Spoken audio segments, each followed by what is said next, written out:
Welcome to the Yes California CALEXIT Congress. This video is being broadcast live.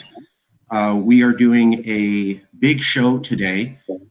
We've had many successful shows so far on Zoom, and we've been able to use Zoom as a platform to get very well organized, and that was great. However, we wanted to raise the professionalism of the CALEXIT Congress every few weeks, and so we're trying this out on StreamYard. We had a recall debate with 3 different governor candidates hosted by Yes California, CALEXIT Congress. Many people, even those people who did not like the idea of the recall debate, said that that was a good job on the video.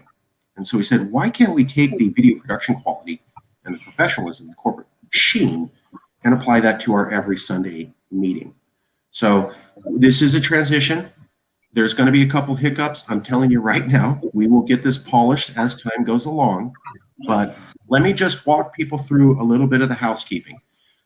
This show right now is broadcast on StreamYard, and it is broadcast on YouTube. There was an email sent out to all 46 members of the CALEXIT Congress giving you 2 links. Additionally, 50 people were sent a text message this morning with 2 links. If you cannot get on StreamYard, you can go to the YouTube channel link. If you comment on the YouTube link, it will be broadcast directly back in to StreamYard. So 2 separate channels, but they're linked. We can host 10 people total on StreamYard, no more than 10. That's the limitation. But we can host 500 to 1,000 people on YouTube, and any comments from YouTube are broadcast in. So if you're unable to get on StreamYard, that is not the end of the game. You can go to YouTube, you can make a comments. It is live stream. Your comments will be listened to and broadcast in. Additionally, I have tapped on Jason Wright to be on the YouTube channel and to extra remind me in case I miss anybody. Jason and I did some tests last night, and he has my WhatsApp feed. So if I'm ignoring anybody on YouTube, don't worry. Jason's going to get on me right away. He is assigned to YouTube to make sure that everybody gets to feed their comments. Now, I should be able to look at your comments and add them in. If you feel ignored or you can't get in, say, Jason, hey, call Marcus. He's not paying attention to me. That's the backup channel. We ran a test and it seemed to work on WhatsApp. The other thing you can do is if you're on YouTube and we're talking and you really want to get on, you can make a comment and we will post it. But if you really want to say something, because there's things that come across in the voice, not in words, just say in caps, let me on. I'll see it. And then I can remove somebody from the studio and add you on. For example, I'm going to pick on Christine Howard-Ishmawi right now just because I love her and she's very tolerant of my bad jokes and Star Trek trivia. So I'm going to show y'all something real quick. Okay, ready? Where's Christine? Where'd Christine go? There she is. There's a live. So I can take people off and take people on 10 faces at a time, but we're going to circulate through the voices. So let me see if I can add some. Okay, see, I just added a new person. Not everybody's on the stream. Trying to get people on. There you go. Some people are saying devices not connected. If you go to the studio link and you don't type in your name and say, I allow the mic and the audio or the video, then it won't let you in. So you can turn off your mic and your audio, but you have to accept them. So best way to put it. Okay, let's get into the meeting. So this is the CALEXIT Congress. I explained a little bit of the background. We're going to do the normal meeting. And this is partly why I like it. So right there, this is broadcast directly into the video. Here's the agenda for today. 11 to 11:10, the President speaks to Congress. 11:10 to 12, presentations to Congress. 12 to 12:30, Congress business. Today, we're going to do one thing. We're going to talk about a new proposed resolution about immigrant children in cages and a continuation across 3 different presidential administrations, and if the Congress feels that that's cool. Additionally, we'll have a presentation by Christine Howard-Ishmawi on team building based upon high successful productive teams. That'll be coming up at around 12 to 12:30. So let's get right into it. As president, I'm going to do the agenda and the basic background. I want to cover some of the benchmarks of where we've been so far. Give me 1 second. So here's some of the benchmarks. About 2 months ago, we created the Yes California CALEXIT Congress. There's a whole fleet of rules that I never created, I never thought of, I never really wanted. Other people in the Congress said, you are going to have these rules. Here they are. They created them, implemented them, and we voted them in. That's done. Additionally, we have had 3 resolutions, or by today, we'll have 3 resolutions proposed, discussed, and voted on by Congress. Additionally, the Rules and Resolutions Committees designed to cover difficulties with the rules, judicial issues, have met at least 3 to 5 times, and the Resolution Committee has had at least 2 different meetings. So we have a Congress launched by a series of rules created by the members, voted in by the members, 3 resolutions soon today to be voted in by the members. Additionally, we've had subcommittee meetings, about 7 to 8 of them. All have already met, and they've already started to produce things and repeat back to Congress. Essentially, the system's working as it was created. We also have the most professional podcast called California Dreaming was launched here at the Yes California CALEXIT Congress. We had one of the best debates hosted by any CALEXIT organization, the recall debate. We did that before the recall petition was accepted, showing us to be politically accurate. Additionally, we have the California Government Secretary of State accepted our nonprofit mutual benefit corporation, meaning we are now a recognized 501c3. And we've had 3 different internationally recognized separatist groups, Baja, South Africa Independence, and the Texas Nationalist Movements attend our Congress and personally recognize Yes California CALEXIT. Do you have plans to put up a website or something on the existing site that recognizes all the different foreign or other secession movements and sort of like an online embassy? Not yet, but I love that idea. See what happened there, folks? We were talking and a Congress member just brought up a better idea. Robert, let's cover that in Congress business, but I love it. And anybody has any idea about how to make this better? Jump in, call me out, make points. That's what we're here to do. Those of you who know me, know I don't like yes women and yes men. I like it when you go, dude, that's a little bit off. You should have said it this way. You know I love that. So, okay, let's get right into the main topic. Actually, one last thing. Yes, California started in February 2014.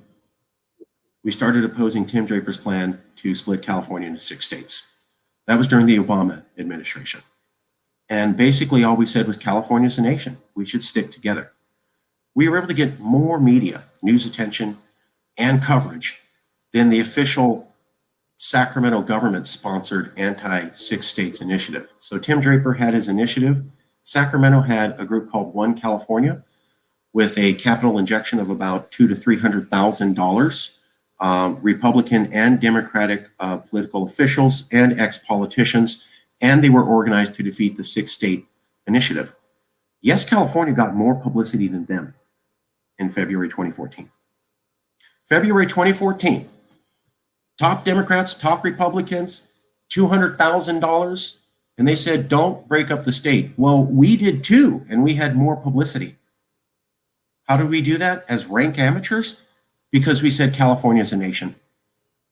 And we got way more publicity for that one thing. That was the only difference between us and these experts. And I got to tell you, I was wearing shorts and flip-flops and didn't even know to shave before you go on TV. So we were amateurs.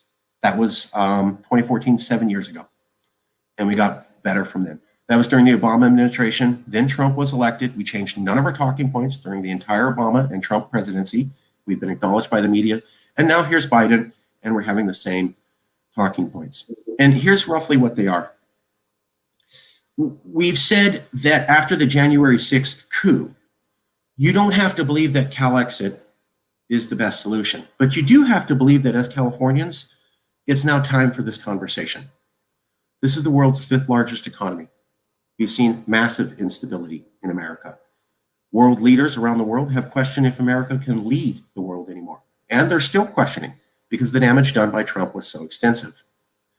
But additionally, people in America had the lowest faith in Congress over the last 40 years, the lowest faith of all their elected officials, the presidency, and the Supreme Court since the 1970s.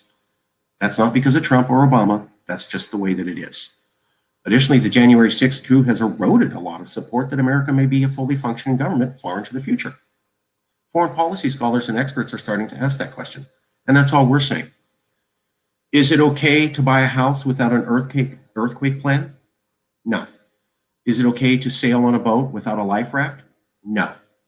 We're not saying use the plan. We're not saying jump in the boat. But who sails the ocean and has no life raft and no plan for a life raft in case something bad happens? Nobody's saying. And that's all we're saying here. There's 40 million Californians. We should have this discussion, whether or not you like the idea. This is reasonable and the time is now.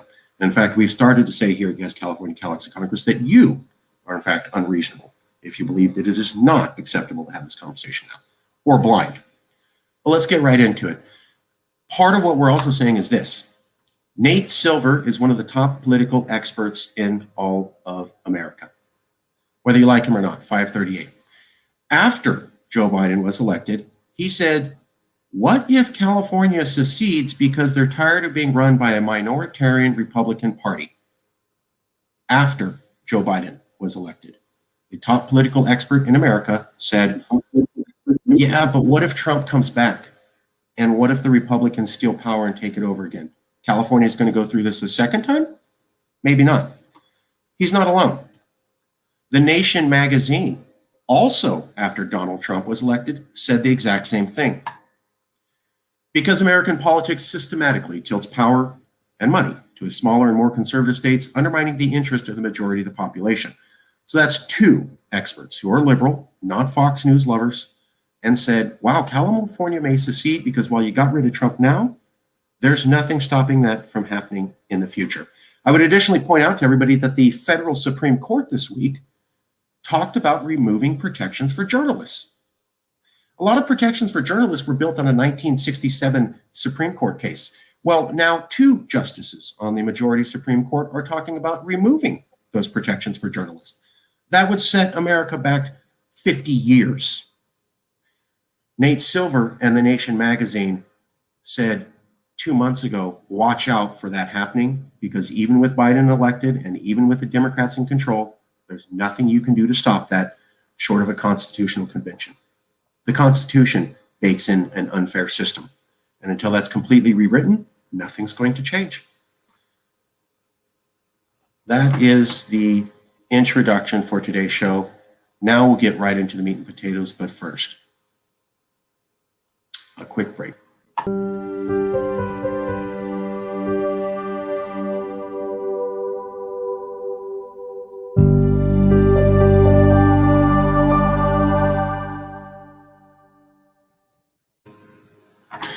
Okay, we're back and we are getting into the banner. So today's major topic is our third resolution. The CALEXIT Congress has a forum page located. You can see it right there. Or you could go to the calexitcongress.com. That's available to the public. That's calexitcongress.com. You can see everything we're talking about, all the proposed resolutions. Additionally, we have the specific one we're covering today. That link takes you directly to the specific resolution. So here's the third one, and it goes something like this. This is for debate to the CALEXIT Congress today. You can take any stance that you want. The question is, how do you think Californians should respond to this? Now, most of us in the Congress are Californians, not all, but the question is, how should Californians respond to this, knowing California? So let's keep it there. And it goes like this. Let me just read the statement we already have on the forum. 1 second, please bear with me.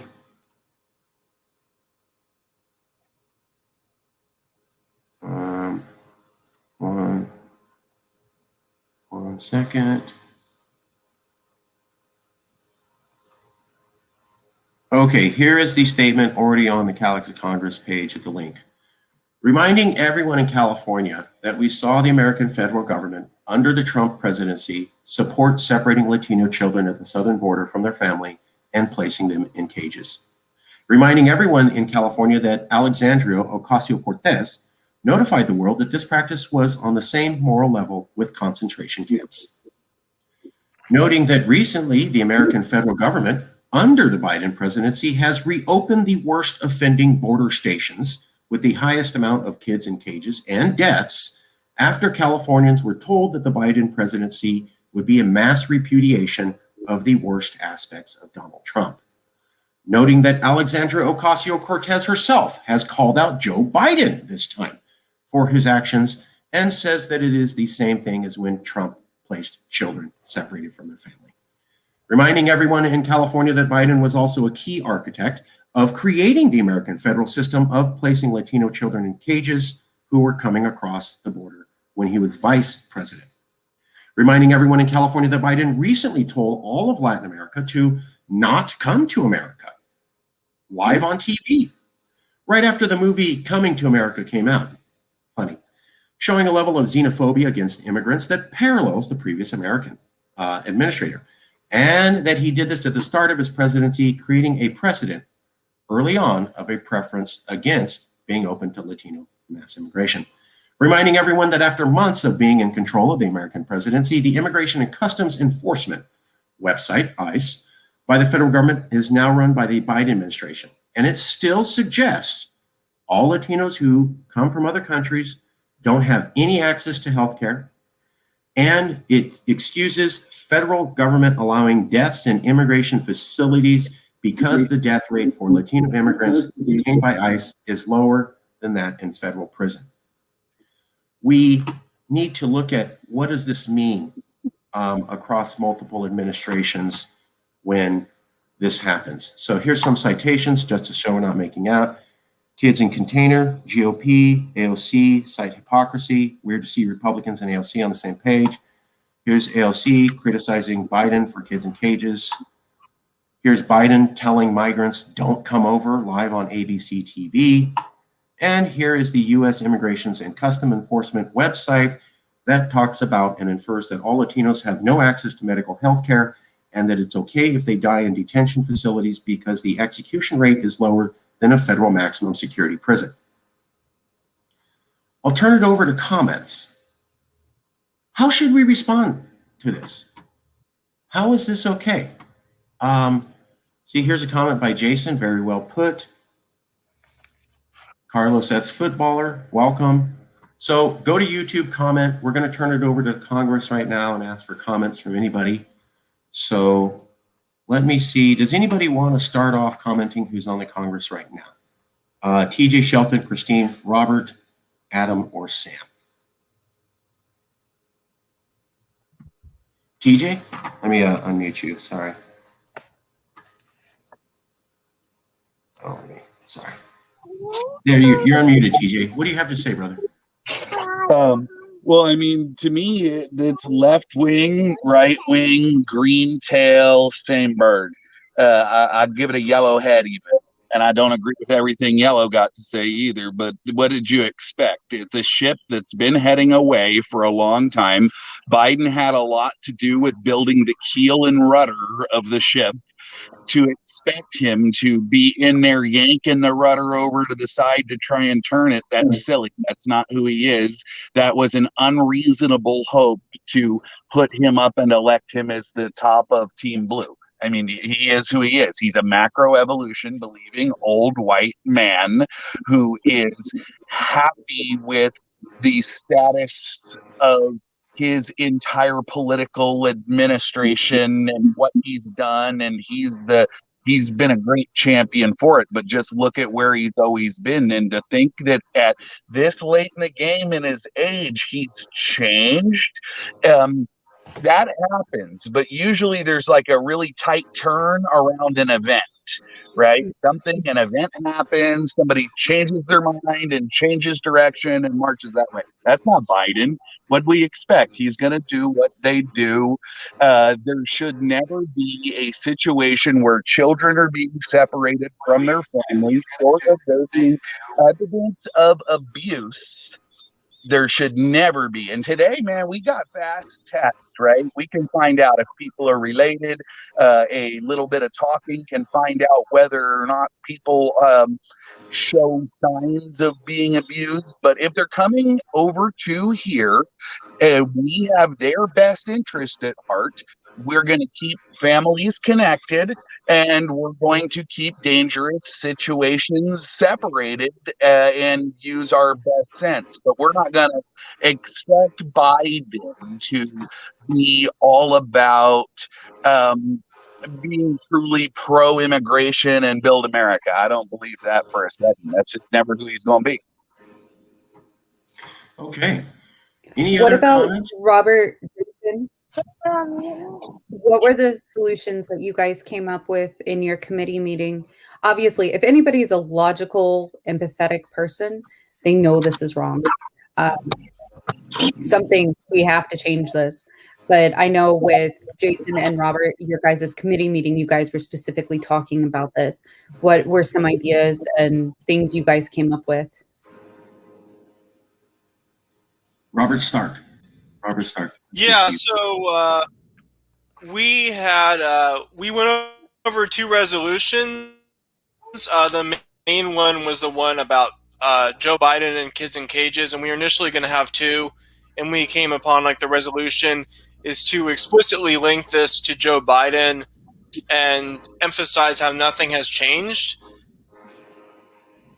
And we were discussing a few other resolutions, but nothing that was on that was feeling of the situation, basically emphasizing how Joe Biden, nothing has changed, emphasizing the angle with the Biden-Harris administration.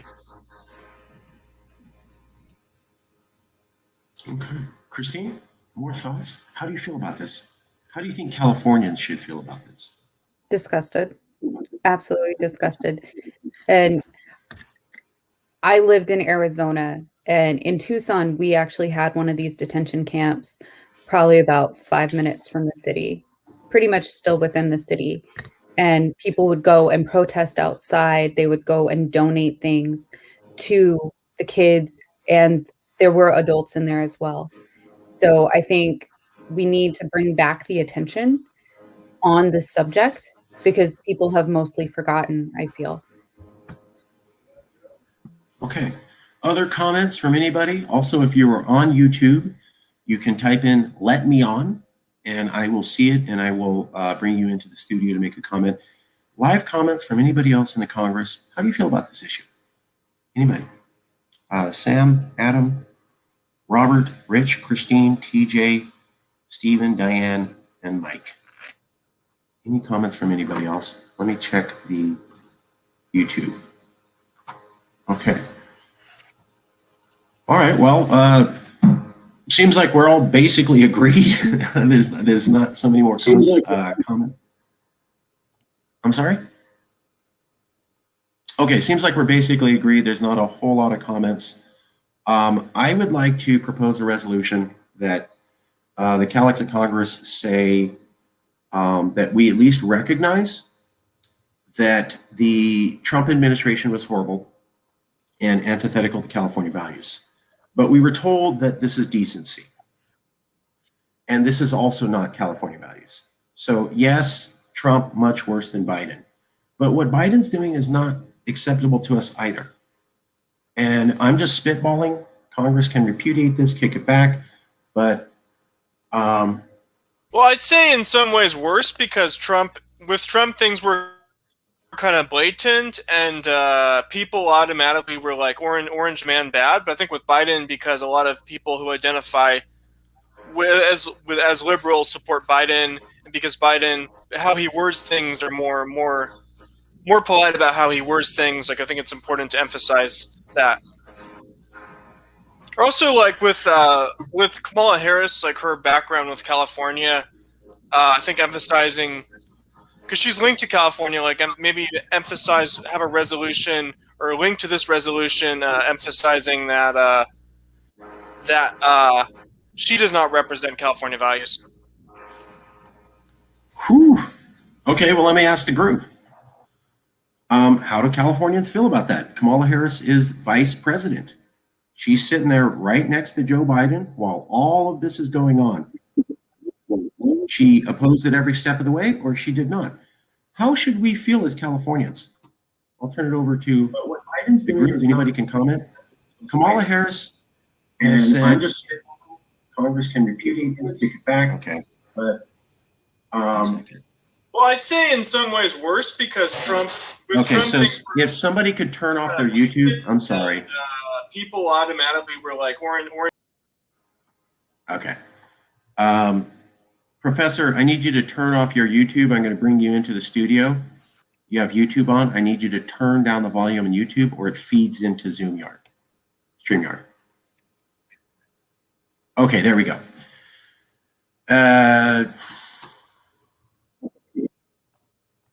How does the group feel about repudiating Kamala Harris for allowing this to happen or not directly criticizing it, given that she somewhat represents California?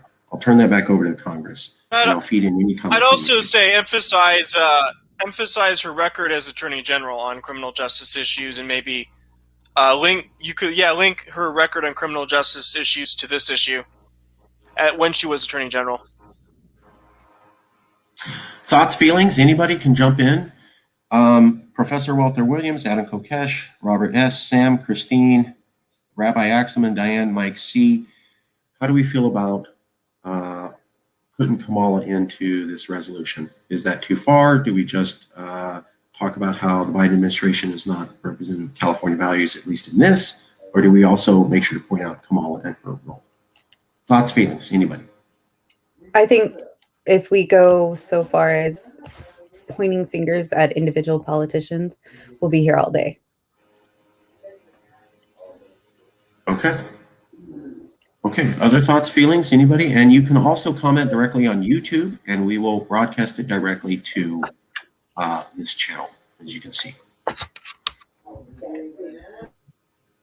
I think since Vice President Harris is from California, this is very germane to your topic. That's a good point. Okay, so we're getting a variety of opinions. Hey, do you want to single out politicians? That's problematic, although sometimes may be necessary. But also, Kamala's from California, and we're trying to show a difference between what's acceptable in the U.S. of A. and California values. At least I think that's what people are saying. Thoughts, feelings, anyone else? Okay, well, let me, Jason Wright says, valid point, Christine. Jason Wright backs up Christine Howard, good. Well, then let me turn it back to what should our statement say in general? We have a policy started through the Obama administration, continued through the Trump administration, and started back up again under the Biden administration. Something that would never be allowed here in California and that most Californians would not have. How do we summarize that as a resolution by the Congress in a way that's the most professional? So, open to suggestions. This is a rough draft, spit out your idea section.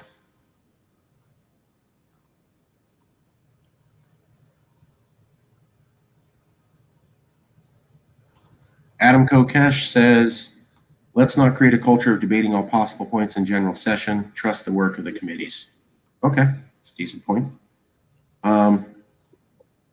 Then I'm going to pass this on to the committees to continue to formulate. The resolution committee meets, I believe, Monday or Tuesday. But let me ask for an initial vote from people right here. Are people generally okay with some sort of statement by the Yes California CALEXIT Congress saying that the policy of separating children on the border continued across 3 American presidencies is not reflective of California values? Can we at least say that? Is anybody horrified by that statement? Now's your time to raise your hand or say something. I can't live with that. I'd like to somewhat frame this so that we roughly have at least some votes going forward. So is anybody opposed to that statement saying roughly this policy through 3 administrations is not reflective of California values? Okay, I'm not seeing anybody opposed. Rabbi Axelman is here, Mike K is here, Christine's here, Robert S is here, Sam is here, Adam Kokesh is here, Jason Wright is also here commenting. So that's at least, and I approve, so that's about 9 votes right there. Okay, this section ended pretty quickly, so we are actually ahead of time. Let me then turn it back over to Congress. Does anybody want to present a topic that they think is important, an issue you want to discuss, perhaps a publicity project, or we can end early and go to the Congress section where we'll talk about team building. Christine. So I actually had an idea for a publicity project. I think we need to do a journalist day and we can get multiple journalists on so they can go over how to deal with the media nowadays. And then also I want to tie in getting everybody trained for media coverage so that if you're ever asked a question, you're not just sitting there like, and you have your bases covered.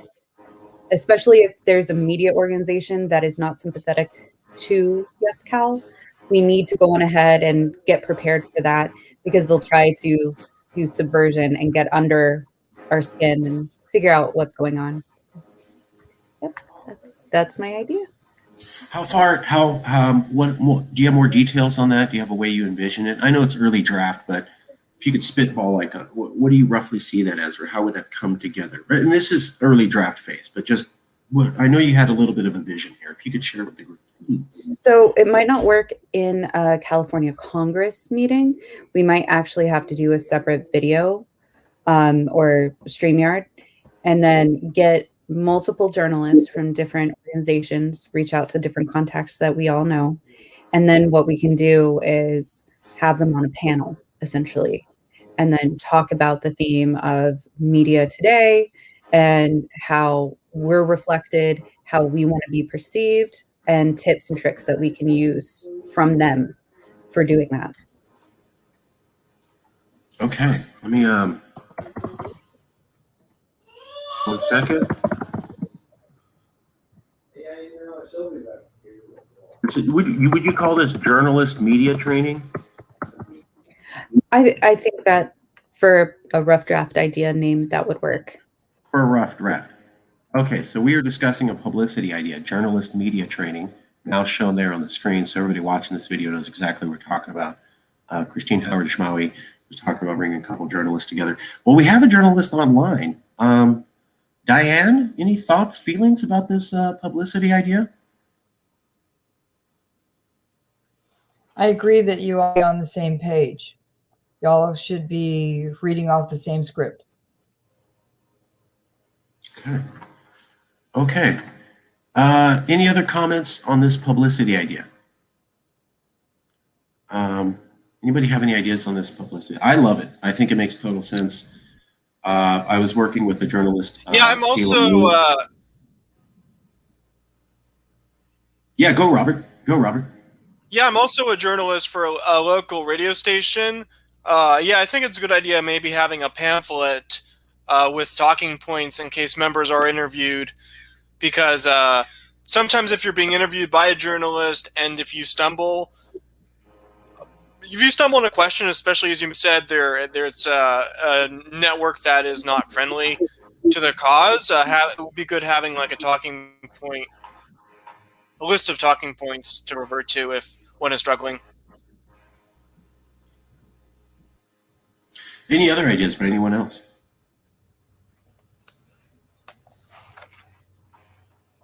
Okay, well, I love it. I say let's move it off to committee. I'll work with you, Christine. Is anybody opposed to this publicity idea? Okay, seeing that there's 10 people here, no one's opposed. I'm looking at private chat. Rabbi Axelman says, I like that last idea. He's a board member, good work.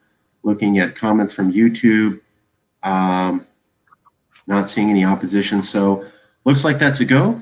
The CALEXIT Congress at least tacitly approves this publicity idea of a training by journalists, et cetera, on how to understand the media and educate our own members to deal with it. Excellent idea. Good work on Congress. Any other publicity ideas or anything anybody wants to talk about? You can go on YouTube and say, let me in, and I will bring you right into the studio. Or you can comment on YouTube and we'll bring your comment directly in. Does anybody else have any ideas right here on the channel?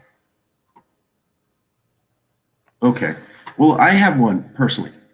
It's called the Vicki Voter Project. And this really comes from Don Sutton. Don Sutton's a long-term CALEXIT member. And what he said was, you really need to have something that explains why I should want a CALEXIT or why I think this is a good idea. How does it affect me? How do I benefit? What do I get? And Don always called it the Vicki voter. If you can't explain to Vicki voter, the average voter, wherever you are, whatever profile that is, you take the average voter in 5 points, taking less than 2 minutes, minute and a half. Why should they care? Because if you don't have it in a minute and a half and 5 points to the average voter, it's going to be hard to move forward. So I would like to propose to the Congress, with your approval, I want to work on what I call the Vicki Voter Project. It would turn into a flyer. It would be a flyer we'd have on our website. It could be shared and it could be printed. So look exactly the same, Facebook post, social media, website, etc. And it'd just be 5 points. I'm not sure what the top 5 are, but it's going to be the 5 points. Like, why is this reasonable? Maybe number 1 is that America's never had a coup since 1812 or 1814. Things are a little bit unstable, no matter what you're saying. America's never had a president who directly attacked California before, and they did. Or you could talk about California as a donor state, and we have to raise taxes on ourselves, like the gas tax, to cover the subsidies we give other states. Our gas tax never had to be increased. We lose 2 to 3 times the amount of money that we raised on the gas tax, subsidizing other states. Additionally, whenever we have trade deals and we want to get them to approved, it's about 5 years of federal government bureaucracy before we get approval to sell anything to any other country. And then there's the whole negative image of America. I'm sorry, but a lot of Europe thinks that America spies on their people. And they were saying that under the previous administration, Barack Obama, and through the Trump administration. They've never changed their thing. France and Germany especially are highly critical of the American government throughout 2 administrations. So we should put out a future resolution denouncing spying either from the federal government or from private tech companies as well about privacy. Let me ask Congress, how do people feel about that? We have a resolution where we're saying we're going to condemn spying on the public, at least without going through the legal system. How do people feel about that? I'm not seeing any opposition. So we will, Robert, looks like a good idea. Let's also look at that in committees, condemning spying. Is anybody opposed to the idea of us developing a flyer that speaks to the average voter, not a radical Californian, but the average voter, on why this is a reasonable idea for them to talk about? Anybody opposed to that idea? Okay. Then I'm going to say we're moving forward with Christine's publicity idea, a journalist conference to teach us. We're going to move forward with the resolution on condemning spying on citizens, and we're going to move forward with the Vicki voter flyer of explaining the basic ideas to Californians on why this is. Just to show you how it works, Jason's at YouTube. He's watching the entire live stream. He's not here at StreamYard, but he's able to comment and watch everything we do and see how he can feed his comments in. So this is what I'd like to do, is get 10 people here in the debate, shuffle people back and forth in the conversation as they want, and have like 100 to 1,000 people on YouTube feeding the comments directly in. Any other publicity ideas by Congress? Anything anybody would like to talk about?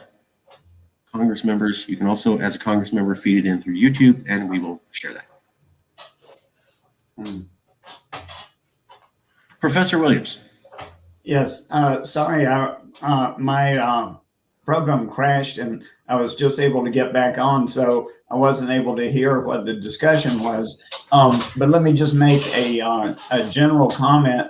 I think we, rather than having resolutions on very particular items, I think we should have a more general statement about the general subject itself, so that rather than, say, for example, a resolution specifically on children being kept in cages, we might have a more general resolution about our approach to immigration in general and how we're different and our values from the United States. Thoughts, feelings? Anybody? Anyone in Congress? Anyone on YouTube? You can comment directly on YouTube. We'll feed it in here to StreamYard. Anyone in Congress? Thoughts, feelings for Professor Walter Williams' comment?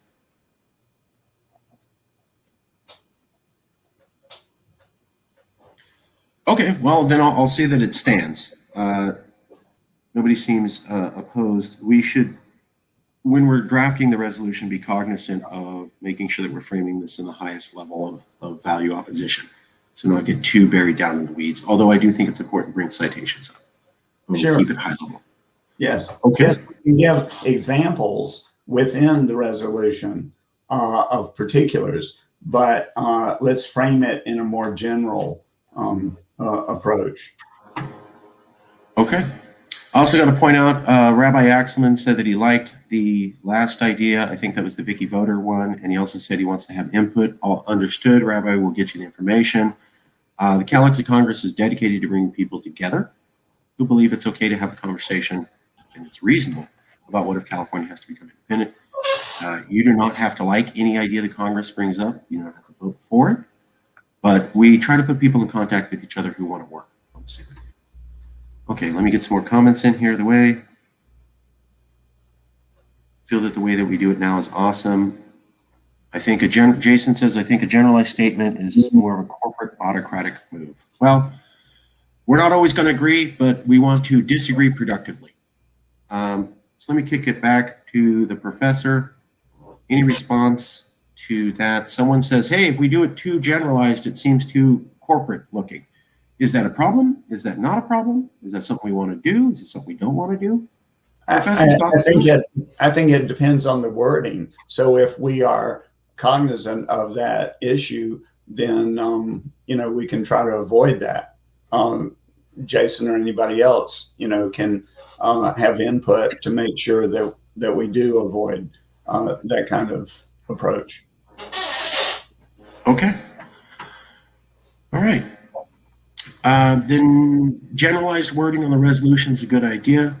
We'll also move on Christine Howard-Schmaue's publicity idea. We'll also work on the Vicki Voter Project. I'm in, Marcus Ruiz Evans, and Rabbi Axelman. Any other publicity ideas, any suggestions by Congress? You can also go to YouTube and post that in. Any suggestions at all? Okay, then I will end it here. And we're going to go to the next section of Congress with Christine Howard, where we're going to do team building. So give me 1 second. Let me do a transition, and we will get started with the official business of Congress. We are now ending the publicity section. We're starting early, 15 minutes ahead, on the actual official Congress work. So give me 1 second, and we'll get started.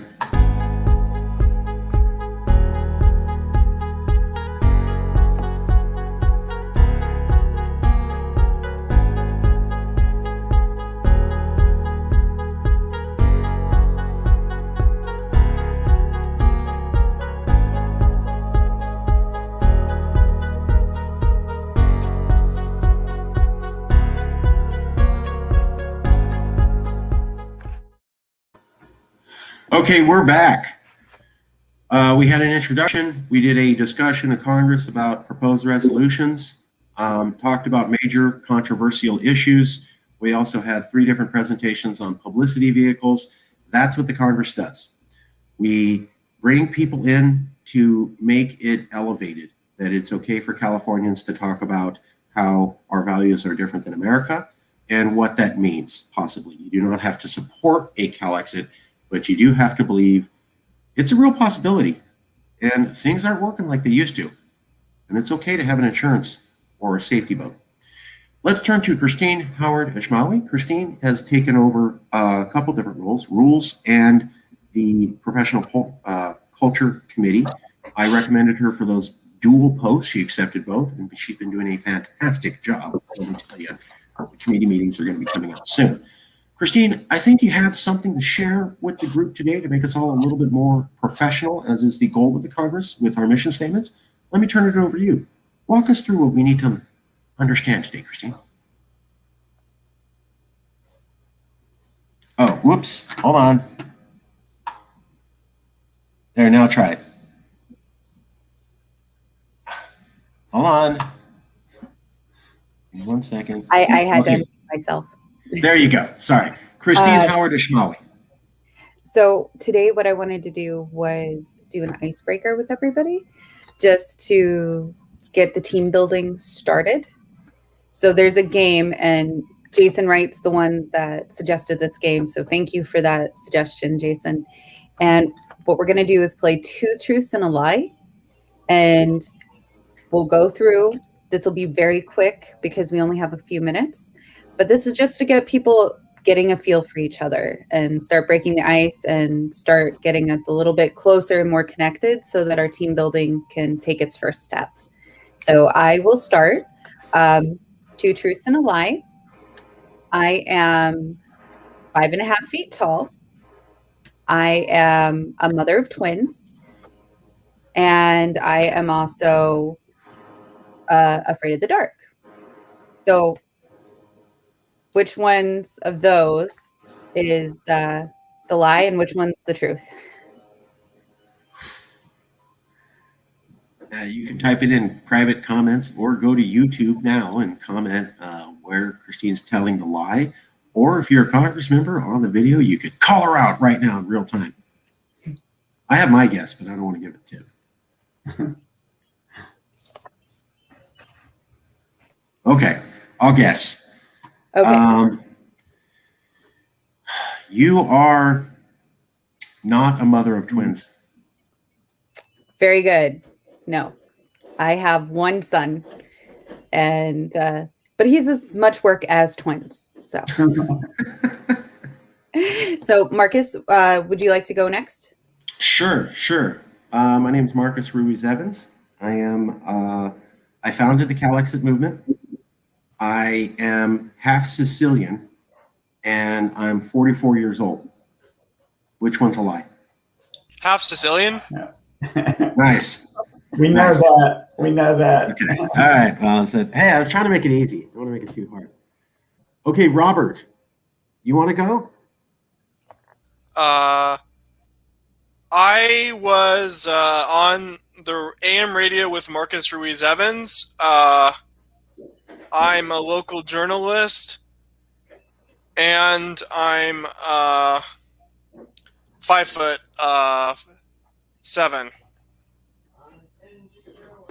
5'7". Right. Okay, Professor, I'm going to pick on you.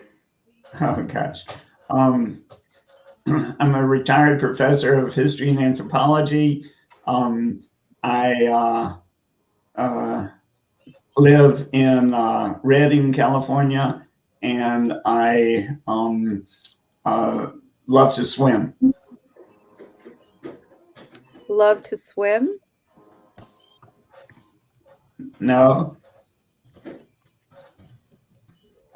Live in Reading. Yes.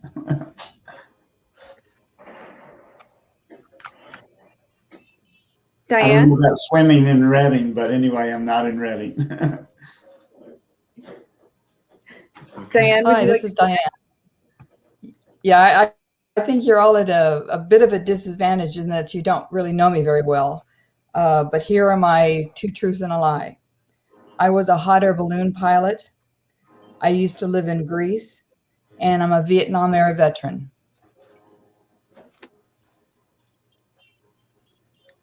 hot air balloon? I was a hot air balloon pilot. Used to live in Greece. No, I used to live in Saudi Arabia. Whew. Okay. That's a lie. I never lived in Greece. I lived in Saudi Arabia and in Germany. By the way, Mike And I am K a- says that, And I am a Vietnam era veteran. hey, thank you for serving. It was an honor to serve. You were worth it. Mike K thinks that Robert Stark is 5'8", so that was his vote. Jason said he doesn't live in Reading. So, That's about me. and I think everybody missed Diane's clues. totally missed that. Okay, who else wants to go? Sam Chaney. You want to play the game? Yeah, you hear me? Yep. Yeah, my name's Sam Chaney.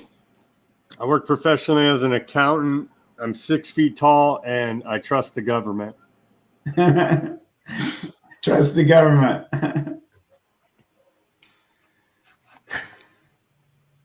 Trust the government. I'm going with Yeah, that. yeah, you got me. Okay. I trust the government. That was tough. That was a tough one. Didn't know where it was going to go. Okay, let's pick on more people. Rabbi Axelman, would you like to play the game? Sure. Can you hear me? Yes, sir. Okay. I have 9 children, 9 grandchildren, and I used to live in Nebraska. Used to live in Nebraska. No, I did used to live in Nebraska. You don't have 9 children. Correct. I have 7 children and 9 grandchildren. Whoa. Okay. Adam Kokesh, would you like to play the game? Sure. I graduated from high school from the Native American Prep School.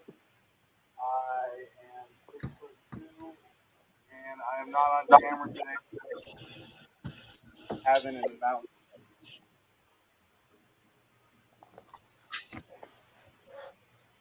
I had a little trouble hearing those. Does anybody want to repeat what he said? Anybody make? Adam, could you say that one more time, brother? Sorry about I'm that. sorry.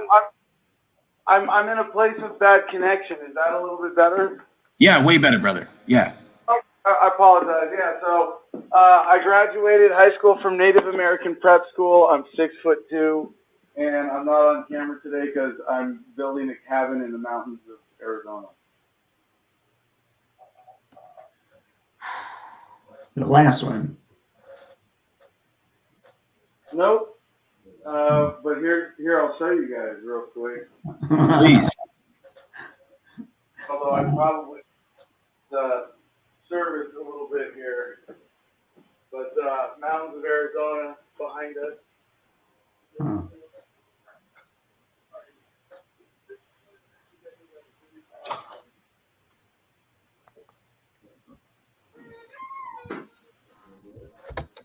Nice. Okay, so he is he's not 6'2", and he's. I've never lied about my height before.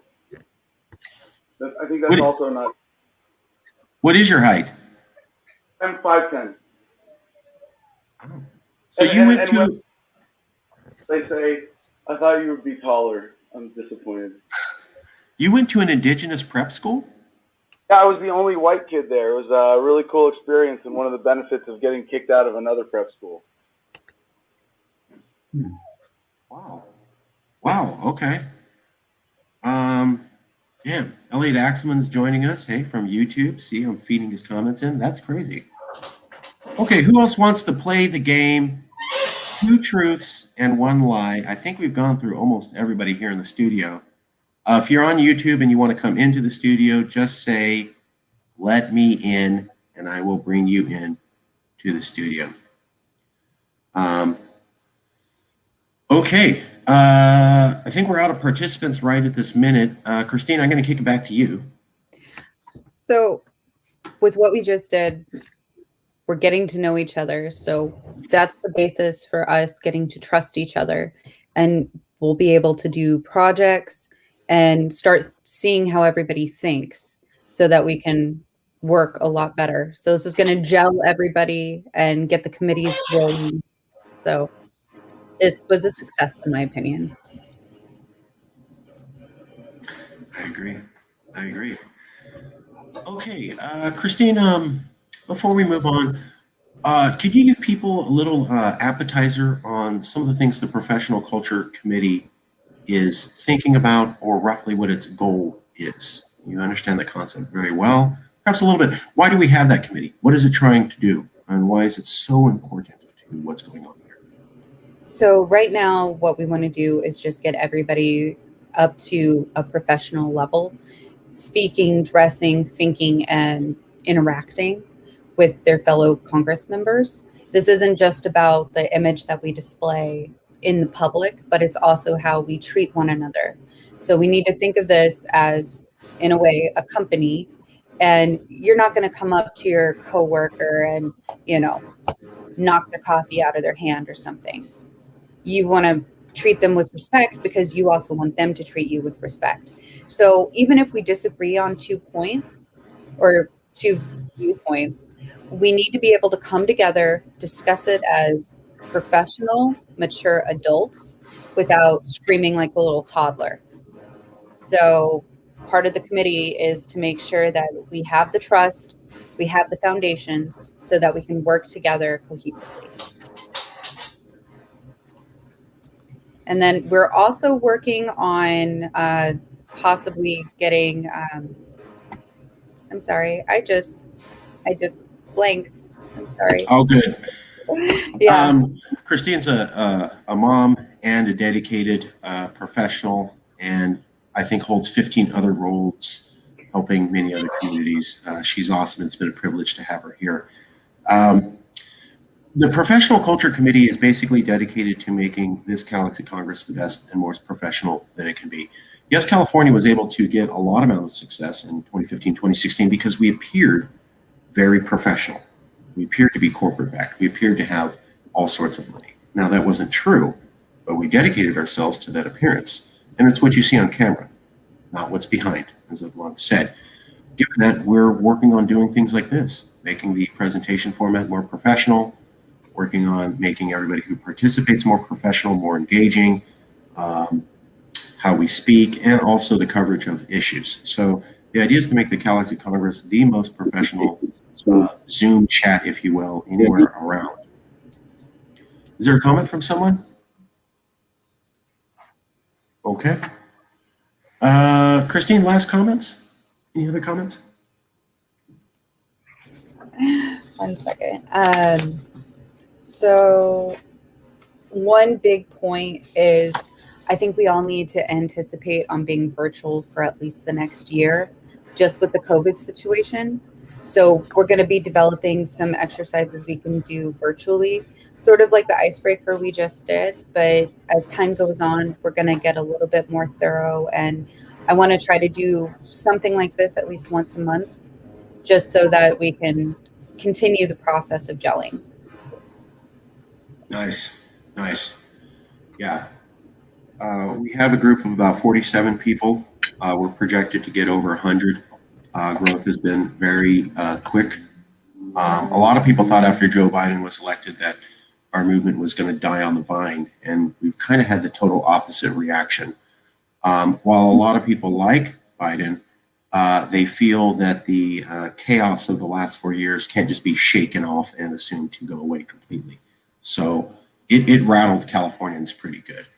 And when they see things like the Supreme Court saying we're going to remove all protections for journalists that they've known since the 1960s, it continues to terrify Californians as to the government that they're associated with. Let me turn it over to a couple other committee heads. I know Jason's on YouTube. Robert Stark, are you there, Robert? Yes. Could you talk about the committee meeting you had on Tuesday, what committee you're part of, and what you guys discussed? So I'm part of the international. I was part of a separate international committee, and it's now condensed with the domestic issues committee. So, and a lot of these resolutions do overlap both domestic and foreign. So at the beginning of the meeting, we discussed the resolution about Joe Biden and the issue with the border and kids in cages. So that was a resolution we discussed. That was the main one. We discussed a few others. You know what? I actually forget the other one off the top of my head. I think it was mostly just focused on that one. And how many committee meetings have you had so far? One of the joint meeting, and previously one meeting that was just international before we condensed the two into one. So you've had at least 2 committee meetings. At least 2 committee meetings, yeah. Okay, that's good. That's good. What do you, any ideas for what your committee is going to be looking at in the future? You don't have to. This is your chance to let people know. I would like to focus on the issue, either the one about like privacy and surveillance, or we would like to put out an initiative on tech censorship. I'd like to focus on that in the next meeting. Okay. That's definitely more in domestic. Okay. I'm going to ask Jason. You've been doing a great job over there at YouTube. If you could get out of YouTube and come over here to StreamYard. I want to bring you into the studio to talk about the committee. So Jason, I know you got to log out of YouTube and come on over here to StreamYard. I'll be watching for you and I'll let you in the studio when you can. Let's go back to Christine. Christine, how many committee meetings have you had? I think a lot, right? I think at this point about 10, maybe a few more, but yeah, we've been, because it's 2 every week, and then we've been meeting for the last 5 weeks, so yeah, 10. So you have 10 committee meetings, and what is the general thrust of the committee meetings that you're working on? Roughly, what are you all talking about? How do you feel the conversation's gone? This is no wrong or right answer. This is your opinion, what you're seeing, your words, how you see it. We're just getting the groundwork laid at the moment. So Jason's been working with me on rules and professional culture. So we're trying to figure out what direction we want to go, and then also what we feel everyone's comfortable with, because we have to do baby steps. You can't, one day say, hey, professor, you can't wear that polo shirt anymore without any warning. There has to be some warning. Sorry to pick on you. I'll change. No, you're fine. But that's for an example. No flip-flops in a work zone. Obviously, that's common sense. But sometimes you do have to start with baby steps and be like, okay, you can't wear flip-flops today. So. And on that factor, I do like Marcus's new, more professional look. I think that's great for a leader. Thank you. I gotta say, it's my stepdad. My stepdad thinks this is a little outlandish of an idea. He's a veteran, but he also said, you're my son, and if you're doing this, shave that beard. And I go, but it's popular now. And he goes, not for what you're trying to do. Shave that beard off, sir. So I did. And, Marcus, you always do look sharp. Speaking of people who look sharp,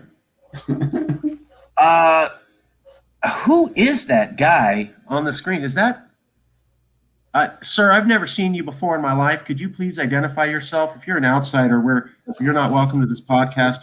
Can you identify yourself right now, sir? I don't recognize you at all. It's me, Jason. Yeah. Jason who? Jason Bourne? Yeah, talking. Of course. Ooh, look at that I mean, no. For copyright laws, no, absolutely not. Jason Rath, the one and only. Even though if you Google my name, like 500,000 people will come up. I got a picture of you on the video right now, and they're seeing the new you. So it's got a picture of old Jason, new Jason. That looks like a nice jacket and a collared shirt and a beautiful sweater you're wearing? Wow. Wow, that must have cost you $500, right?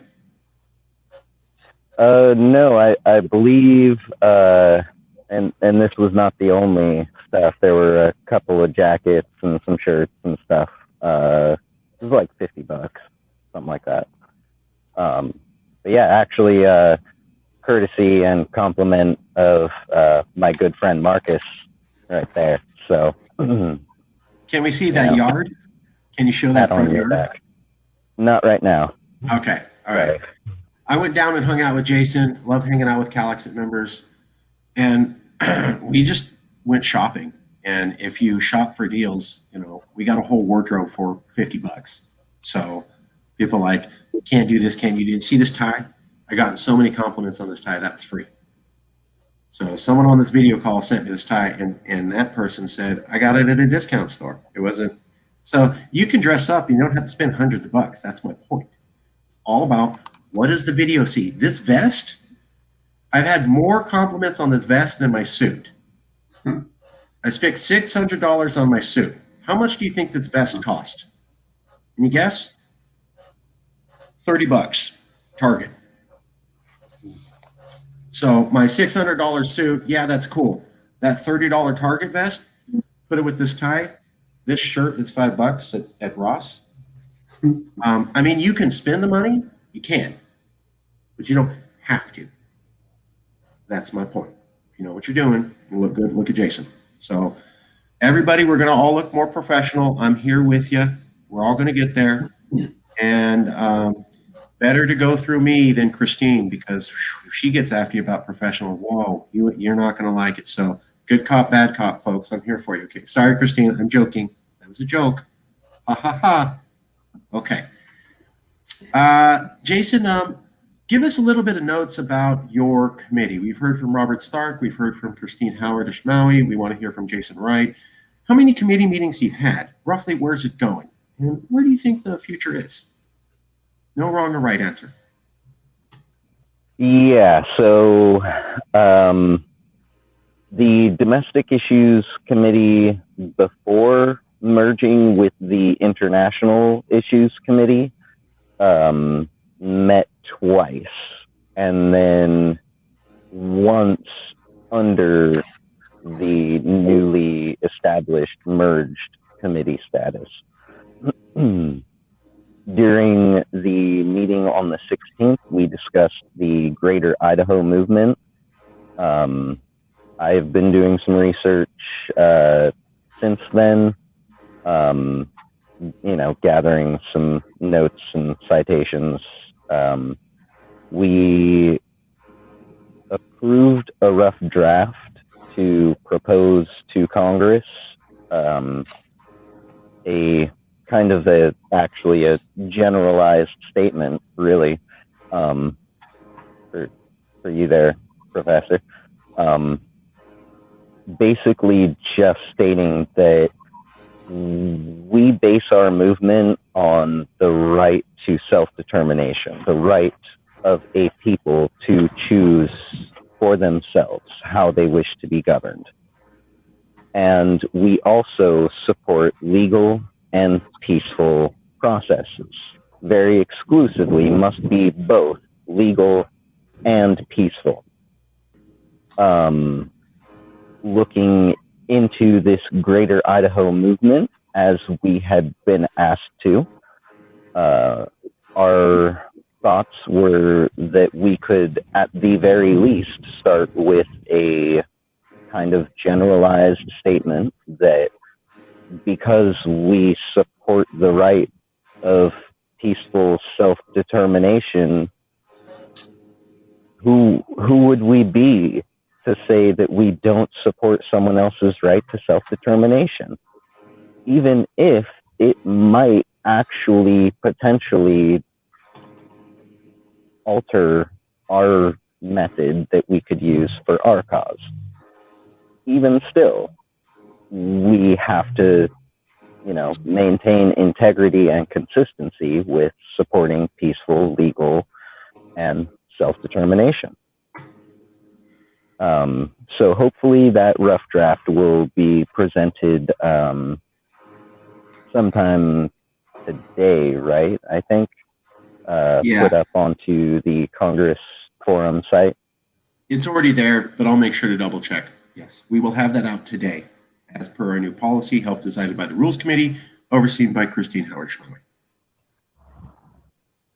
So another topic, now that was the majority of the domestic issues. John, Jason, Robert, and Marcus, all four in attendance, approved of what will be seen and presented on the site later. The bulk of the international issues discussion was, as we had talked, Trump was just another shade of Biden. We then put together the draft that was gone over earlier. And sorry, gotta turn the page. We voted to accept the resolution and to present it to Congress for acceptance or denial / reworking. And then we just discussed more talking points about all of these different things involved. The facility that reopened, how bad things were before, how bad things are now currently, all of it. So yeah, that's the update. Okay. All right, well, that was our updates from the committees. We are streaming right along, moving ahead very fast.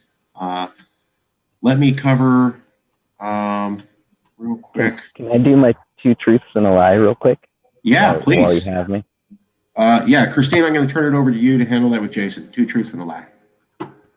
Okay, go on ahead and go. Thank you. So I was born and raised in California. I have seen all 50 states in the United States of America, and I am a Democrat.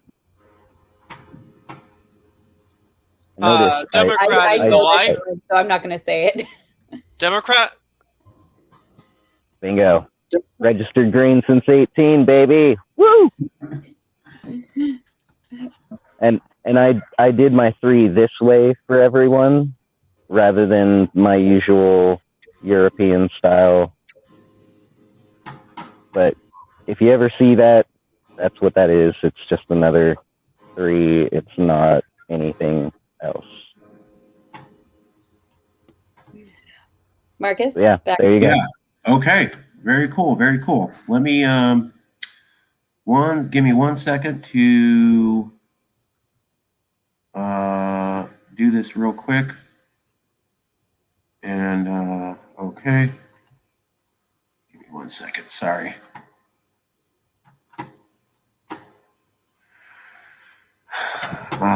One moment. I'm fixing this. While you're working on that, Marcus, could I ask Jason a question? Yes. In regard to the statement that all these self-determination movements must be both peaceful and legal, when you use the word legal, in what context are you using it? Legal in the sense of the country where they're wanting to separate from? That's a good question. Legal, that there must be some sort of legal mechanism and precedent. So for us here, right, we can use ourselves as example. California used to be its own nation. California is a nation state under the, for lack of a better word, dictatorship of the United States of America. The United States of America has signed, well, first, let me get to the key fact that in the United States of America, the rule of law, right, the order in which legal matters take precedent, goes first and foremost any treaties and trade deals, right? Treaties and trade deals. Then the sacred founding documents, such as the Declaration of Independence. That comes below your international agreements. Then comes, varying levels of federal, then state, county, and local municipalities. So the United States is a member of this thing called the United Nations. And to be a member of the United Nations, one nation must sign an entrance treaty. It is a treaty. Therefore, the rules in that treaty come first and foremost in the United States of America, above all else. In that treaty is a very clear article that states all of this stuff about self-determination, all the do's and don'ts even. It even goes into potential penalties an overlord government might face should they interfere or even directly oppose a people's right to self-determination. They could be removed and then replaced. So when Biden says, you know, I don't like California's ability to recall it, I think it's an illegal move, whatever. If he was to say that about our right to self-determination, we would actually have a legal mandate of the United Nations World Court to recognize us as a nation who is now being currently held down and our legal right to self-determination being worked against by our overlord nation. Okay. Professor, and then we have a comment from Adam Kokesh. I think that's a very interesting approach. My question would be, has there been United States Supreme Court decisions that specifically say that about the United Nations Treaty? Does anybody know? There have been Supreme Court decisions, I think, in the last 4 years where they said that international treaties are the law of the land and supersede all domestic laws. If we could have specific Supreme Court decisions to cite there, that would make the argument much stronger, I think. You could cite the United States military. When the United States military trains its people. Okay, but I'm saying that you're going to make a much stronger legal case if you have some Supreme Court decisions to back it up. That's true. Okay. We could definitely look into that. Okay. I'll actually write that down. A couple comments. Adam Kokesh says, I'm happy to be part of an organization that is for legal and peaceful only, but my preference would be for just peaceful. The right to self-determination cannot come from a higher political authority. Rabbi Axelman says, I agree with you, Adam. The Declaration of Independence was clearly illegal in the eyes of the English king. Back to you, Jason. That is a very valid point. And the United Nations did not exist back then, which also, funnily enough, the United Nations was started here in California. That's right. That's right. I'm trying to find, here's an article on,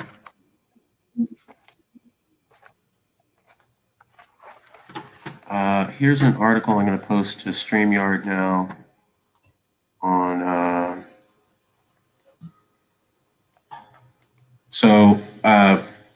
it's well established that international treaties are the law of the land. The Supreme Court has said that many times, and they supersede domestic law. The reason that they did that was so that the American president and the Congress can make deals with foreign countries. If you made a treaty with a foreign country saying, I'm president, I'm Congress, and then later on Congress wrote some law that trashed all over it, nobody in the international scene would take you seriously as a partner. So going back to the 1700s, for America to simply exist as a functioning nation, they had to say that when the president or Congress or representatives make an agreement with a nation, that's a solid deal. As we know from talking here in our long journey in CALEXIT, the thing that allows you to be a nation is recognition by other nations. That's it. So being able to have treaties that are enforceable and held up to was key going back over the last 300 years. When we look at nations being recognized, it is still inculcated into the highest levels of legal authority that all treaties supersede all domestic law, and the Supreme Court has said that. Additionally, the Supreme Court recently also said that any agreement by the American presidency recognize any other country or any international foreign interpretation is automatic law. The Supreme Court did that because of Kosovo. So the United States basically birthed Kosovo into existence. It violates essentially every precedent of international law and recognition of a new country going back since, I think, the Montevideo Accords in 1840. But America just said, meh, you're a country.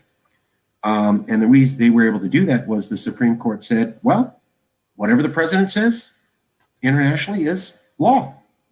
End of story. If they didn't do that, what would happen is you could go back in time and start undoing all these international recognitions and treaties that presidents signed, which would destroy America's ability to be part of the international legal framework. So that's how we know that treaties and international agreements like the UN, which America signed, supersedes anything anybody says domestically, and the Supreme Court will back that up. Given that, while, as I understand, the American government has not said, yes, we signed this treaty and it recognizes self-determination, they've done everything but make that statement. Jason, am I getting any of that wrong? No, that's 100%. Okay. All right. Then I think we're done with updates on committees. I want to do a review. We have a few minutes left on publicity projects that have been proposed this meeting and last meeting, and anything anyone can join. So, number one, a book to convince liberals that they have to support secession or they're going to lose all of their rights, that conservatives are going to steal and claw power back illegally, and they will be protected by the Constitution, and they will come and then take all your rights away. Rabbi Axelman published a conservative book talking about how you need to pursue secession because liberals will take your rights away, and he had a lot of success. What he talked about last week at the Yes California Congress is that there's basically nothing for the left. There essentially are no books explaining to liberals why secession is the best option for you, because conservatives will take back power illegally and then take away all your rights. So I'm not saying that that is a perfectly nuanced position to take. It is a publicity vehicle in order to show that, yes, California is liberal and does understand the topic of secession and is committed to us being seceding from America because we understand what's at stake. And Elliot is a conservative, but he says, I'll work with you on this book aimed at that angle. So if you're cool with that angle, terrify liberals that conservatives are going to rig votes and steal elections and get back in power and then take away all your rights as a publicity vehicle, then please talk to me or Elliot Axelman. There's his email. Secondly, work with Yes California on attending and promoting the Pork Fest. That's PORC Fest. Porcupine Libertarian. It's the largest liberty conference in America in New Hampshire. Rabbi originally brought it up to our attention last week, and we are committed to going. We're waiting for a confirmation from the Pork Fest that they will allow Yes California to go, and then we will start promoting them. If you believe in large secession conferences and that this is a good publicity vehicle for the CALEXIT Congress, please reach out to Stephen Axelman. There's his email. Number 3, children's game to teach institutional bigotry and how to fight it to people using a model of a chess game. So we had a member, TJ Shelton, there's his email there. And Californians are against discrimination of all kinds in order to show our California values. TJ? To show our California values, it's a children's game using chess as a model. We approved it as a Congress. TJ is going to be coming back and showing some live video of it being shown in the near future. And we are proud to be working on this publicity project to teach California values to children here. Number 4 is we're working on a resolution. I think we've already approved it recently, but if you want to get involved, it's a resolution on the Jefferson movement to join Greater Idaho. We initially approved that by Congress on March 14th, but if you want to get more involved in the wording, see Jason Wright. There's his email.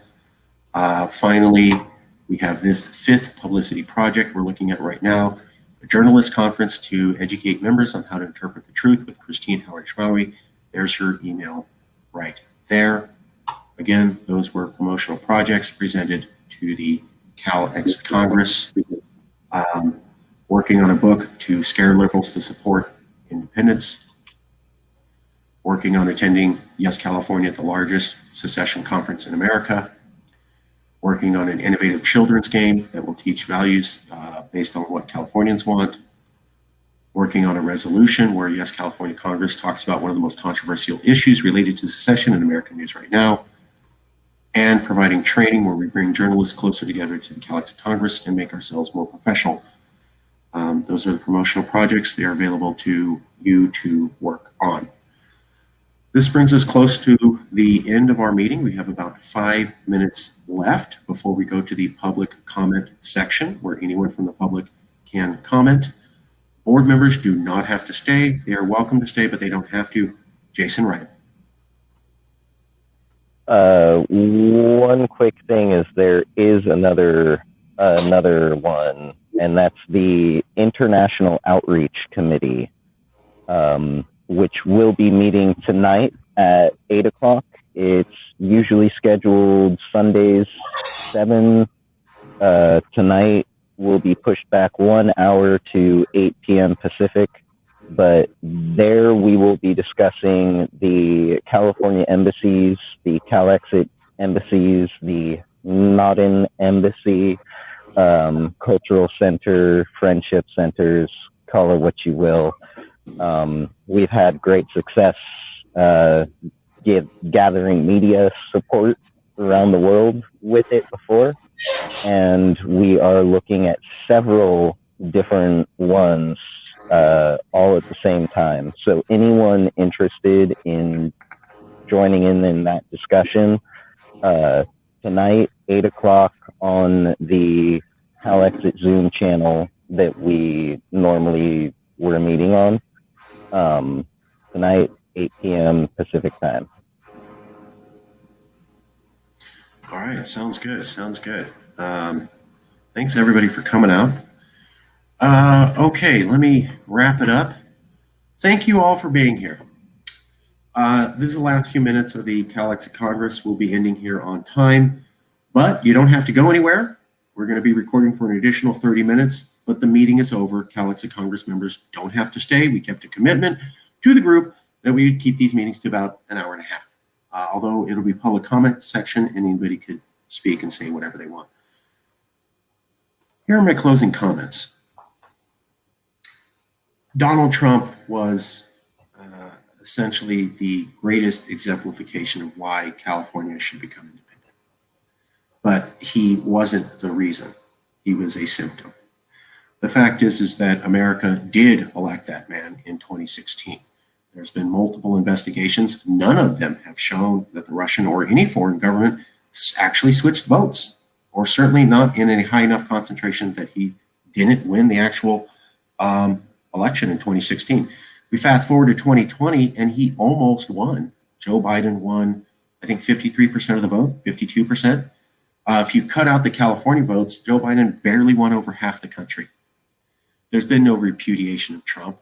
America said that a guy who says it's okay to rape women and call Mexicans the worst possible names should be elected in 2016. And almost the same amount of people said the same thing in 2020. I think that's exemplary because it shows where Americans are at. Many Americans said that's not representative of American values. How can you say that when half the country said we're okay with this? Additionally, when you look outside of California, it's worse. I mean, if you pull out the California votes, Trump won the popular vote. Okay? If you pull out California, a majority of Americans said this is our guy in 2016. You pull out California, it's like 0.7% of Americans were more than half and repudiated Trump. Like you pull out California, Biden barely won over half. And it's damn near half of the country like Trump anyways. So that's twice. This is the country we share people with. We're almost half of them support this. How do we know that? Well, Biden said that he's a return to decency. You know, he's everything Trump isn't. What that means, as we know, is that you can have kids continue to stay in cages as long as you call them containers. You can open up the worst facility for migrant detainee deaths right away when you start your presidency. And to say, hey, you know, it's different because it's me. Yeah, it's that same death trap, and I open it right away. And yeah, I'm keeping kids in cages, but hey, it's different than it's me. Those are values that would never be anywhere in California, period. You would go nowhere. You would never be elected. You would be removed from office, and everybody would hate you if you ever thought of doing things like that here, period. Secondly, we know that Joe Biden said recently, don't come to America. I mean, the movie Coming to America 2 is out. And the best thing he can think of is to go on television and tell migrants, don't come to America. That's exactly what Donald Trump did. Let me go on TV and tell people you're not welcome. Okay. Finally, Joe Biden, and this is great because most people don't know about this, right? When he was elected, he did video conferences with the top civil rights leaders in America. All of them, almost all of them were African American. And he told them on video, to hell with you. Joe Biden said, to hell with you, quotes, to the top civil rights minorities in all of America, because they told him, we don't like your appointment of Tom Vilsack. We think Tom Vilsack's a racist. We think he was a racist white supremacist during the Obama administration. Please don't appoint him. To which Joe Biden told the top African-American civil rights leaders, to hell with you. If you don't like the fact that I'm appointing what Black people know to be a white supremacist. Certainly a different day, yes? And then we have bombing in Syria, starting a war with Iran. I was told that's something we're not for. And then we also have the Immigrations and Customs Enforcement webpage that's been under Biden's administration for 2 months. And it still says, yeah, some detainees die, but it's cool because it's lower than how many people get killed in a federal prison. So they're comparing detainee deaths to federal prison deaths. Let me finish, Jason. I'll get to you in a second. All of that's under Biden.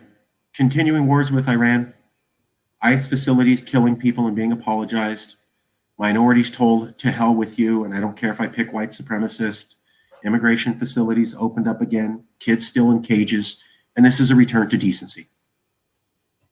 I think when you add that with the fact that half of America basically backed Trump 2 years in a row, this is America. Don't look at the names. Let me jump in real quick. Marcus. Great PR for CALEXIT is show a picture of Biden falling down and say, this is America. Okay. I see there's a couple comments. I'm halfway through the monologue, but let's do some comments. Professor Williams, then Jason. Great comment, Sam. Love it. We love publicity vehicles. Always spit out publicity vehicles. Professor Williams, then Jason, and then I'm going to get back to the monologue. Yes, I fully support what you just said, Marcus. I would add in there the antagonistic attitude that the Biden's Secretary of State has taken toward China. And we see a full force propaganda movement by the American media to ramp up, like, you know, a new Cold War with China. And I think we in particular should be emphasizing California's strong trade ties to China, and that we want to have a neutral attitude internationally and support the United Nations. And we oppose these kinds of antagonistic kinds of moves that the Biden administration seems to be starting in regards to China. And I think a lot of this is Biden playing politics to try to show, oh, look, you know, we Democrats are tough on China, just like the Republicans are.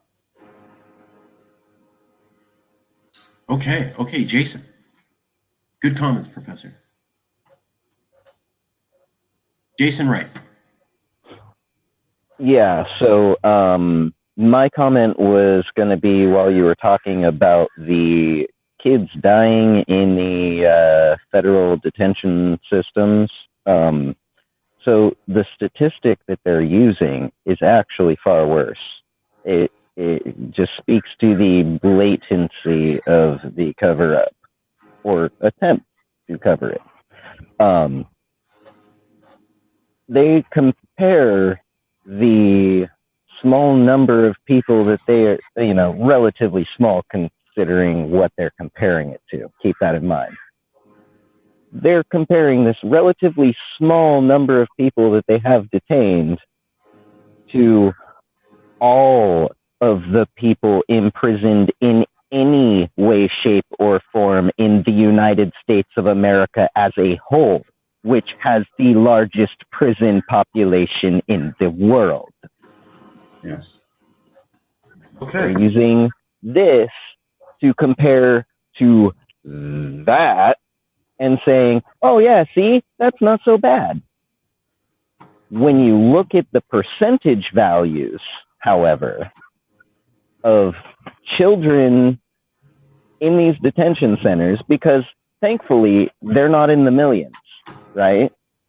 Thankfully. So it's a much smaller number.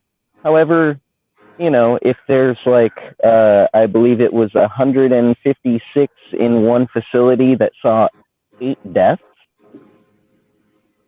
When you look at that percentage compared to the percentage of accidental deaths in detention in the United States of America as a whole, not in ICE custody, well, all of a sudden you can see there's actually quite a worrying problem, aside from the fact that they are imprisoning children. Okay, thank you very much. Just wanted that to be clear. Okay, I'm going to continue on with the monologue. So we obviously know blah, blah, blah, blah, blah, Trump bad. Biden said he's totally different. Soul of America, return to decency, bombing Syria, antagonizing Iran into a war, locking kids in cages up, returning to the worst facilities that killed migrant people, telling minorities to hell with you if you don't like my white supremacist picks. Also, he went on television and told people that he was going to say nothing about the genocide in China. And I understand people are talking about his press secretary is giving China a hard time, but Biden went on TV and said, as the leader of America, he was going to say nothing about a genocide against an ethnic minority class live on TV. So say whatever you want. That sends a horrible anti-California message. Additionally, Joseph Biden said that they were not going to do anything about the dismemberment of the Saudi Arabian journalist. So bombing Syria, antagonizing Iran into a war, looking the other way with dead journalists, looking the other way at kids in containers, looking the other way of reopening death camp facilities, looking the other way at genocide of ethnic minorities, telling minorities in America to hell with you if you don't like white supremacy. That's all Joe Biden. Okay, he's done all those things and he's done it right away. I need to finish. Sorry, guys. I understand people have points. I need to get through the monologue. Then we'll go to the public comment section. Everybody can say whatever they want. Let me just wrap this up real quick. So Trump was that. Here's the return to decency. All of those things are things we'd never tolerate here in California. So just know that. That's a fact. All those things Californians are not for, don't like, never tolerate at all. And yet this is the decent president in America. So let's recognize this is what decent Americans do. And it's still opposite of what we would want here in California. Additionally, I'm going to point this out. There it is. The conservative Supreme Court is still chock full of conservatives, can't be changed. And they're talking about removing protections for journalists. It's also the most conservative Supreme Court America's seen since the 1970s. We've had multiple people say, you know, they're going to get you, whether or not it's a Democratic Congress or not. That Supreme Court's going to remove California laws. In fact, one of our first resolutions was talking about how the Supreme Court struck down the California law to protect ourselves from deaths from COVID. And then another federal court system struck down our ability to stop high-capacity magazines. So we have a court system here that California is still subject to that says you cannot protect yourself from coronavirus. You cannot protect yourself from somebody blowing everyone away with a gigantic machine gun. And they're talking about removing protections for the press. That's all under Joe Biden. Now, maybe Joe Biden didn't like those things, but he can't do anything to stop them. Those are continuing issues. The fact is that also that the Senate is still controlled by, I'm told this is a blue Senate. And here's what happens when the Democrats take over. Okay, well, you couldn't pass stimulus checks right away. You walked back the stimulus checks. You turned back on raising the minimum wage, and you couldn't convict a guy of treason? And this is the Dems in charge of the Senate. You can't convict a guy of treason. You can't pass stimulus checks right away. You can't even pass the stimulus checks you promised. These are the Democrats in charge. Then you add up to all the stuff Joe Biden's doing. That's nothing like what we do here in California. Now, is that as bad as it was under Trump? No. But is this the administration that Californians would want? No, we'd have stimulus checks right away. They would have been the promised amount. And we would have prosecuted someone for storming a Capitol. And we never would have said, let's bomb countries and lock up kids and tolerate immigration facilities that have turned into death camps. Never would have happened here. So all of that is decent American behavior. How do we know that? Because the guy in charge said it is. Let's remember that when we're talking about how reasonable the conversation for CALEXIT is. I'll stop and I'll turn it over to their comment from Jason. Jason Wright. Oh, yeah. I was just typing. Yeah, so I think it's worth noting people wanted Biden to come out and say something harsh about the Saudi prince having a journalist executed. He wouldn't do it. Don't want to like start a war, right? By, poking another nation's leader, especially like that, calling him a murderer and such. He then goes and with his party, they're talking about potentially removing protections for journalists here. At the same time, he goes on national television and the interview has made it international, right? Vladimir Putin has already responded, and he is the premier of the Russian Federation. He is like the Joe Biden of Russia. And Joe Biden called him a killer. What was that about not poking another nation's leader so as not to start some epic war? Right. All of a sudden, that's gone.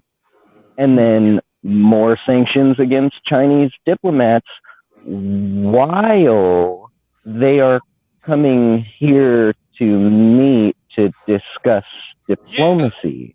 The measures we discussed in the meeting, we focused on immigration, but I think previously we were discussing a measure on Biden's foreign policy. So I think our next meeting for domestic, I want to focus on the tech thing. And then for international, I'd like to work on a resolution denouncing Biden's foreign policy in general, so it could both reference Syria and his comments on Putin. Mm-hmm. Yeah, I would also like to point out that so as far as like government relief stuff goes, to give everyone a really good example of just how ineffective this government is. Australia, right, is now under very, very, very heavy flooding, the likes of which they have not seen in like a century. And their government is already issuing emergency support to their people.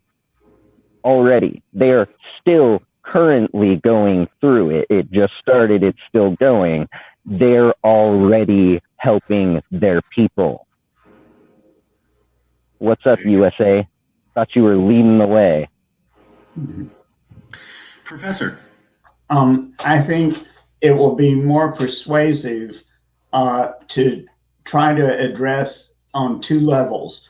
One is to say that even if Biden is president, even if the Democrats have this so-called control of Congress, it still is very, very limited what changes that they can make, and use the Supreme Court and the fact that Trump has packed the courts with all these, right-wing judges as an example. But then the second approach would be to say, okay, even if you like Biden, here are the problems specifically that he has done already that suggest this is incompatible with our values. So I think first you want to try to win over the people who say, oh yeah, I like Biden a lot. And then you can say, hey, but he's very limited what he can do to make changes. Then you go on and say, but besides all of this, he's also doing some things that are not good. And I think if we will have that clear two-part approach, you'll be able to convince more people.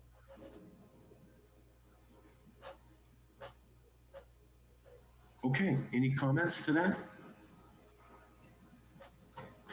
All right, then it appears that we are done with the CALEXIT Congress main business.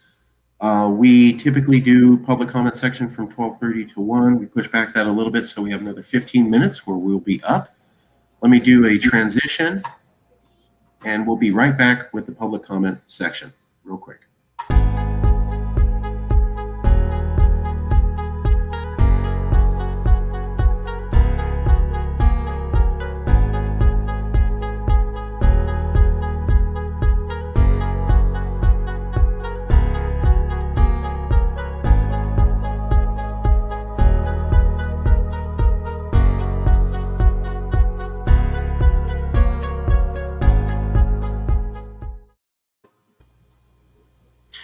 Okay, this is the public comment section.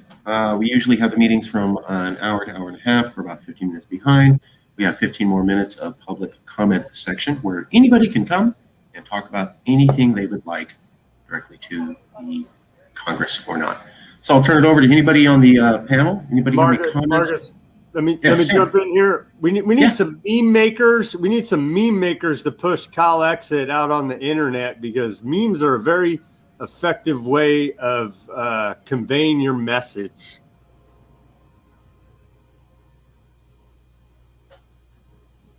Any other ideas? Great idea. Great publicity idea. How do you do that? If you know Photoshop, you can create original memes. There's meme making programs, but memes are the way that the kids nowadays communicate on the internet. So we need a meme making committee, I guess you could say, to push the CALEXIT ideas out there on your social media platforms.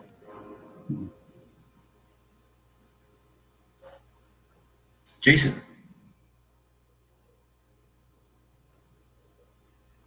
What if we put together some sort of advertising committee? I mean, not advertising, marketing committee. I know the professional culture committees, it kind of deals with some of that, but it deals with more of root cause stuff to build that ultimate goal.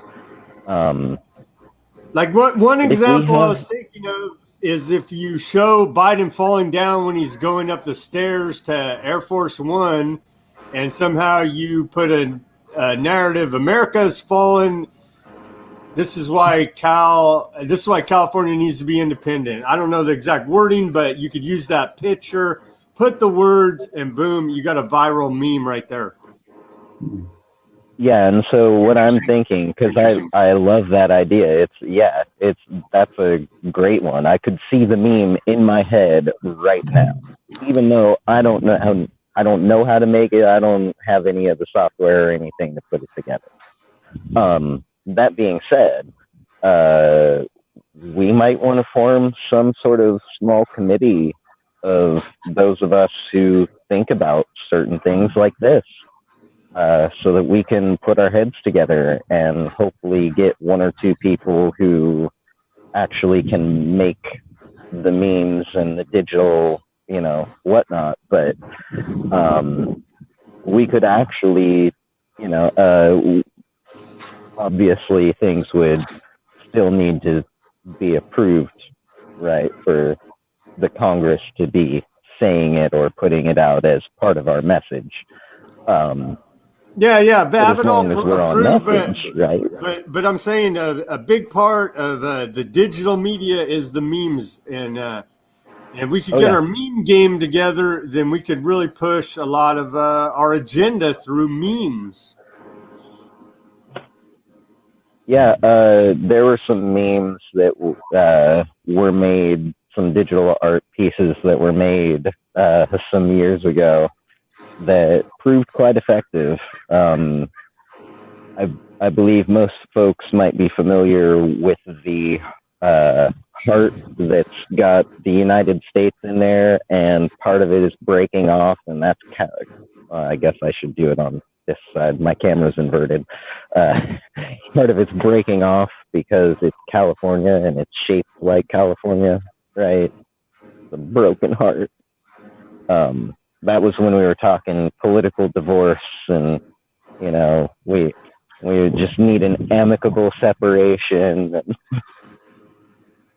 And now it's it's got to the point where, like, okay, everyone, you had to have felt the iceberg. You can't have not felt the iceberg. We hit it, we've stopped, and now the water line is creeping up. We are going down. For me, the meme is like boiling down a complex idea, which is secession, into a picture and a succinct little narrative to get, and the youth will definitely be more aware of memes than they are, say, this 2-hour-long conference call or whatever we're on, because it's like 30. You gotta get the attention span down to, like, 5-10 seconds nowadays, and a meme is a perfect way to spread your information like that.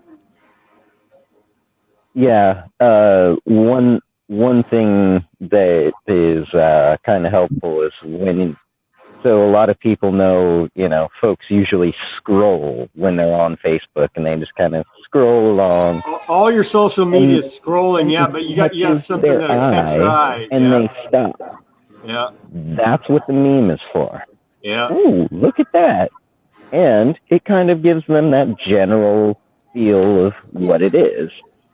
But you also include, like, a link to the CALEXIT Congress site, or, you catch their eye, the resolution that deals with this topic that we're addressing with the meme, right? You catch their eye, and then you provide more information to drill down further into the idea, and that's how you're gonna inspire people to have that intellectual curiosity to find out what we're actually talking about here.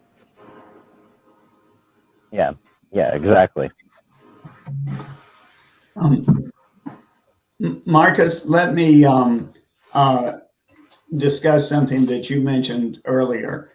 Sure. About criticizing Biden because he did not condemn the persecution. I'm assuming you're talking about the Uyghurs in China.